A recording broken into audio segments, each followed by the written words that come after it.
नीलावंती ग्रंथ एक ऐसा ग्रंथ है जिसमें दी गई जानकारी को समझना आसान नहीं है। कहा जाता है कि जो इस जानकारी को समझ पाया है वह या तो महान शक्ति प्राप्त कर गया है, अत्यधिक धनी हो गया है या फिर मृत्यु के करीब पहुंच गया है। यह एक ऐसा खतरनाक ग्रंथ है जिसे बंद कर दिया गया है। इसे पढ़ना खतरे से खाली नहीं है और यह बात सरकार तक भी जानती है। अगर आपको इसके नाम से लग रहा होगा कि यह कोई धार्मिक ग्रंथ है, तो आपकी जानकारी के लिए बता दूं कि यह कोई धार्मिक ग्रंथ नहीं है। फिर भी इसे नीलावंती ग्रंथ कहा जाता है क्योंकि इसमें दी गई जानकारी से महान शक्तियों को प्राप्त किया जा सकता है। इसमें जानकारी है कि कैसे पशु पक्षियों से बात की जा सकती है, कैसे जानवरों से बात की जा सकती है, कैसे पेड़ों से बात की जा सकती है, कैसे भूतों से बात की जा सकती है और उनसे इतिहास और वर्तमान की घटनाओं की जानकारी प्राप्त की जा सकती है। गड़े हुए खजाने ढूंढे जा सकते हैं। इस शक्ति की कोई सीमा नहीं है, यानी कि यह ऐसी शक्ति है जो इंसान बड़ी मुश्किल से प्राप्त कर सकता है। इसे एक वरदान ही कहा जाएगा, लेकिन इस ग्रंथ के साथ एक शाप भी जुड़ा हुआ है। जो भी इस ग्रंथ को अधूरा पढ़ता है वह पागल हो जाता है और जो भी इसे पूरा पढ़ता है वह मर जाता है। आखिर ऐसे खतरनाक ग्रंथ को पढ़ने की गलती कौन करेगा? फिर भी कई महान लोगों ने इस ग्रंथ को पढ़ने की गलती की और अपनी जान गंवा दी। यह भी माना जाता है कि कुछ लोग जिन्होंने इस ग्रंथ को पढ़ा और जीवित रहे, उन्होंने महान कार्य किए। तो आखिर क्या है इस ग्रंथ की कहानी? आखिर इतने खतरनाक ग्रंथ की जानकारी मैं आपके लिए क्यों लेकर आया हूं? और इसे आखिर लिखा किसने? ऐसा ग्रंथ किसने लिखा होगा जिसे पढ़ने वाला मारा जाता है? इस वीडियो के अंत तक आपको इसकी जानकारी मिल जाएगी। अगर आप दुनिया के सभी ग्रंथों को देखें तो आपको पता चलेगा कि हर ग्रंथ इंसान द्वारा लिखा गया है, यानी कि भगवान द्वारा दी गई जानकारी को पुस्तकों में डाला गया और उसे नाम दिया गया ग्रंथ। लेकिन नीलावंती ग्रंथ कोई धार्मिक ग्रंथ नहीं है और इसकी जानकारी किसी मनुष्य ने नहीं लिखी है, बल्कि एक यक्षिणी ने लिखा है। एक ऐसी स्त्री जो अलौकिक शक्तियों में यकीन रखती थी, उसने नीलावंती ग्रंथ लिखा। इतने खतरनाक ग्रंथ को कैसे बाद में इतने आगे तक पहुंचाया गया, इसकी जानकारी आपको इस वीडियो में मिलेगी। तो अब शुरुआत से बात करते हैं कि आखिर यह नीलावंती ग्रंथ बना कैसे। बहुत साल पहले, माना जाता है कि लगभग 100 से 150 साल पहले, उत्तर प्रदेश के एक छोटे से गांव में एक किसान रहा करता था। इस किसान की एक बेटी का जन्म हुआ जिसकी नाम नीलावंती था।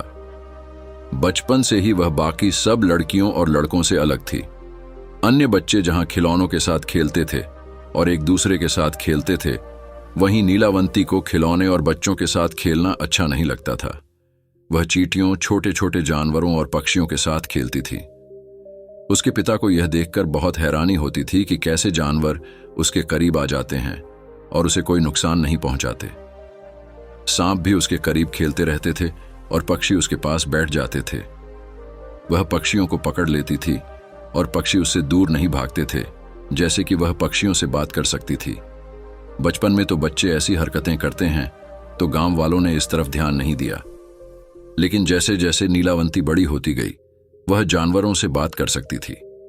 वह जो भी कहती, जानवर, पक्षी, सांप और कीड़े मकोड़े वैसा ही कर देते थे। यानी कि नीलावंती में एक अजीब सी शक्ति थी। वह कुदरत की हर चीज से बात कर सकती थी। वह एक तरह से पेड़ों से भी बात कर सकती थी। जो भी पेड़ मर रहे होते या अच्छी हालत में होते, उनके पास जाकर वह बदलाव ला सकती थी। पेड़ों पर लगे फल फूलों को भी वह बदल सकती थी। उसके पास ऐसी शक्तियां थीं। धीरे धीरे गांव वालों को लगने लगा कि नीलावंती कोई साधारण लड़की नहीं है। उसमें कुछ ऐसा है जो उसे बाकी लोगों से अलग करता है। यह बात अब नीलावंती के पिता को भी समझ आने लगी थी। शुरुआत में नीलावंती छोटी बच्ची थी, तो उसे कोई कुछ नहीं कहता था। धीरे धीरे नीलावंती बड़ी होती गई और जैसे जैसे वह बड़ी होती गई, उसे कुदरत के साथ और ज्यादा मिलन अच्छा लगने लगा।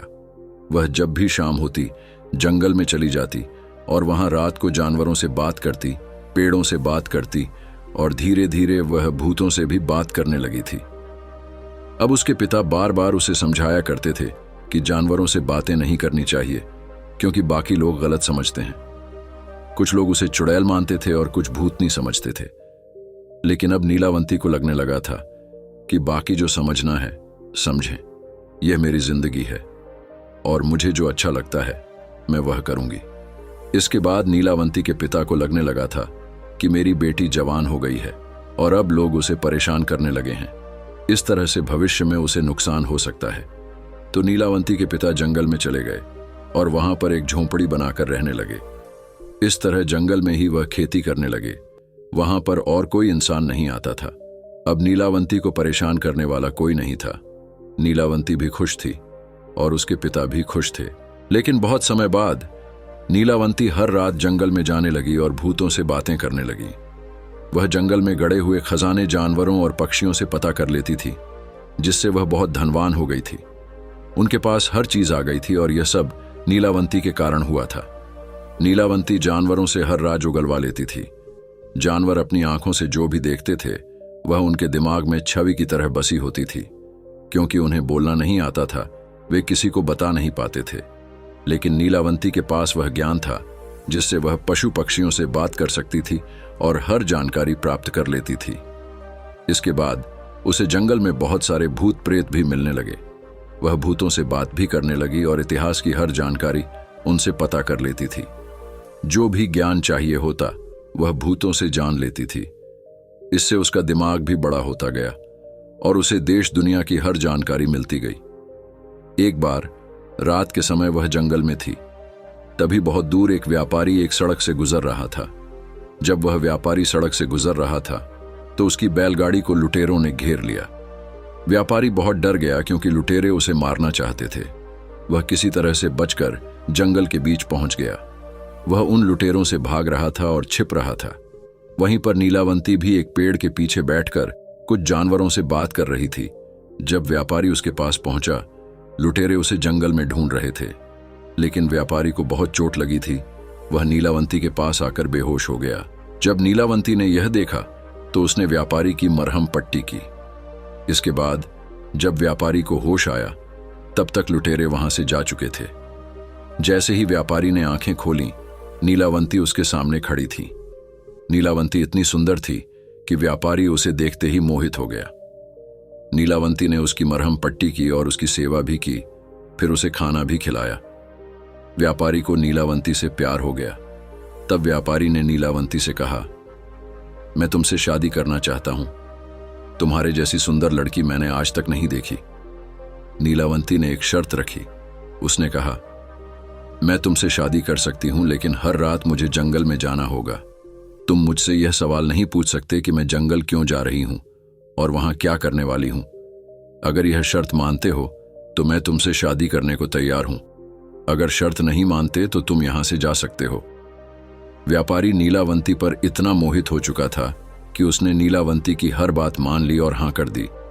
इसके बाद दोनों ने शादी कर ली और व्यापारी नीलावंती को लेकर अपने गांव चला गया।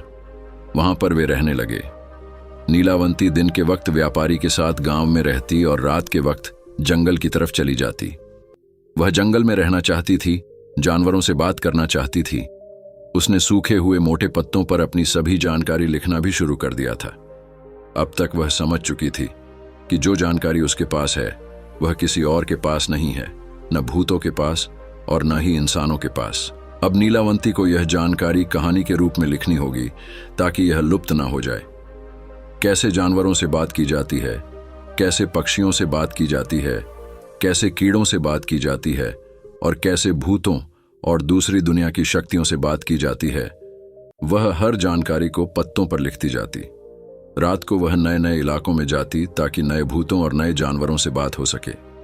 जंगल में कोई भी जानवर उसे नुकसान नहीं पहुंचाता था क्योंकि वह हर जानवर को नियंत्रित कर लेती थी।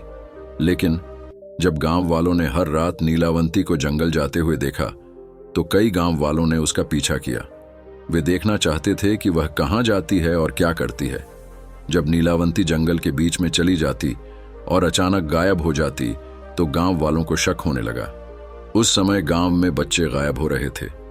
वहां पर कई ऐसी घटनाएं हो चुकी थीं कि लुटेरे बच्चों को उठाकर ले जा रहे थे।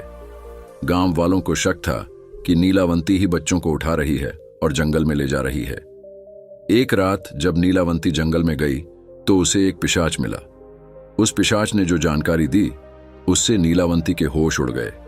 पिशाच ने कहा, तुम यह सब जानकर साधारण लड़की नहीं हो। तुम्हारे पास जो शक्तियां हैं वे साधारण इंसानों के पास नहीं होती। तुम एक यक्षिणी हो सकता है कि किसी श्राप या वरदान के कारण तुम इस शरीर में फंस गई हो, लेकिन अंदर से तुम हमेशा यक्षिणी रहोगी। तुम्हारा असली जीवन यहां नहीं है, तुम्हें वहां जाना होगा, लेकिन वहां जाना आसान नहीं है। उसके लिए तुम्हें मंत्र जप करना होगा, साधना करनी होगी और बलि देनी होगी। उसके बाद ही वह रास्ता तुम्हारे लिए खुलेगा। पहले तुम जप करना शुरू करो, उसके बाद मैं तुम्हें बताऊंगा कि कैसे तुम अपने लोक में जा सकती हो। अब नीलावंती को समझ आ गया था कि कैसे वह अपनी दुनिया में जा सकती है। हर रात वह एक पेड़ के नीचे बैठकर साधना करने लगी। अब उसके पास पशु और पक्षी थे जो बलि देने के लिए तैयार थे। वह बिना उन्हें कष्ट दिए बलि दे रही थी और वहां खून के चिन्ह भी बिखर रहे थे। उसे साधना का पता था, लेकिन अंत में क्या होगा यह नहीं पता था। गांव वाले जो उसका पीछा करते थे उस पेड़ तक पहुंच गए थे। उन्होंने देखा कि नीलावंती कैसे वहां आकर बैठती है, साधना करती है और जानवरों की बलि देती है, जिससे आसपास खून के चिन्ह बिखरने लगते हैं। अब उन्होंने किसी बच्चे को तो नहीं देखा था, लेकिन उन्हें शक होने लगा था कि नीलावंती जादूगरनी है और वह वहां डायन करने के लिए मंत्र जप कर रही है। उन्होंने नीलावंती के पति को भी बताया, लेकिन नीलावंती के पति ने उससे यह शर्त मानी थी कि वह रात को कहां जाती है यह सवाल नहीं करेगा। इस तरह कई दिन बीत गए और नीलावंती को पता चल गया था कि कैसे वह अपनी दुनिया में जा सकती है। पास में ही एक नदी थी और पानी के रास्ते से ही वह अपनी दुनिया में जा सकती थी। पिशाच ने उसे बताया था कि जब तुम इस नदी के पास पहुंचोगी तो एक कश्ती आएगी। उस कश्ती पर एक शक्ति होगी जो चाकू चला रही होगी और तुम्हें उसे एक ताबीज देना है। वह ताबीज उस कश्ती के आने से पहले एक लाश पर बंधा होगा। पीछे से तैरती हुई एक लाश आएगी जिसकी कलाई पर वह ताबीज होगा। जैसे ही वह लाश तैरती हुई आएगी, उसका ताबीज उतार लेना और अपने पास रख लेना, फिर उस लाश को आगे बढ़ा देना। उसके बाद तुम्हें वह कश्ती नजर आएगी जो तुम्हें साधना के कारण मिली है और जिंदगी में एक बार मिलती है। वह तुम्हें यहां से निकाल ले जाएगी। तुम्हें उस कश्ती चलाने वाले को ताबीज देनी होगी ताकि वह तुम्हें कश्ती पर चढ़ा सके और तुम्हारी दुनिया में ले जा सके। अब नीलावंती को समझ आ गया था कि वह कैसे अपनी दुनिया में जा सकती है, इसलिए उसने अपनी साधना के अंत की तैयारी कर ली। लेकिन अब गांव वालों को शक होने लगा था। नीलावंती के घर आई और उसका पति भी उसे शकी निगाहों से देखने लगा, लेकिन शर्त के अनुसार वह सवाल नहीं कर सकता था।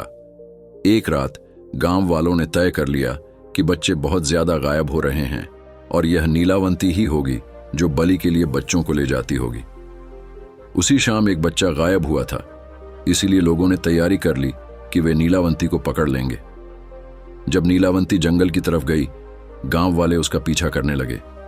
यह वही रात थी जब नीलावंती अपनी दुनिया यक्षलोक में जाने वाली थी। जैसे ही उसने वहां साधना शुरू की, जानवरों को मारना शुरू कर दिया। अब उसका पति भी यह सब देख रहा था और गांव वाले भी शकी निगाहों से देखने लगे, लेकिन वे आगे नहीं बढ़े क्योंकि नीलावंती ने किसी इंसान को नहीं मारा था। यह वही समय था जब नदी में एक लाश तैरती हुई आई। जैसे ही नीलावंती ने उसे देखा, उसने लाश को पकड़ लिया। लाश की कलाई पर एक ताबीज बंधा हुआ था। उसने ताबीज को खोलने की कोशिश की, लेकिन ताबीज की गांठ बहुत जोर से बंधी हुई थी। नीलावंती ने मुंह से उस गांठ को खोलने की कोशिश की और जोर से झटका दिया ताकि ताबीज खुल जाए। अब दूर खड़े गांव वाले इसे शक की निगाह से देख रहे थे कि शायद यह किसी इंसान को मार रही है। किसी ने तैरते हुए लाश को देखा और नीलावंती ने उसे पकड़ लिया और ताबीज उतारने की कोशिश कर रही थी। जैसे ही नीलावंती ने ताबीज उतार दिया, उसे सामने कश्ती नजर आ रही थी।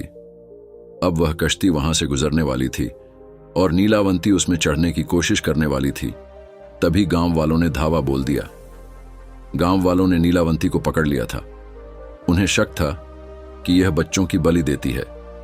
उन्होंने देखा कि कैसे उसने लाश को पकड़ा हुआ था, जबकि वह लाश पहले से मरी हुई थी और तैरते हुए आई थी। गांव वाले उसे छोड़ नहीं रहे थे। वे उसे सजा देना चाहते थे, वे उसे मारना चाहते थे।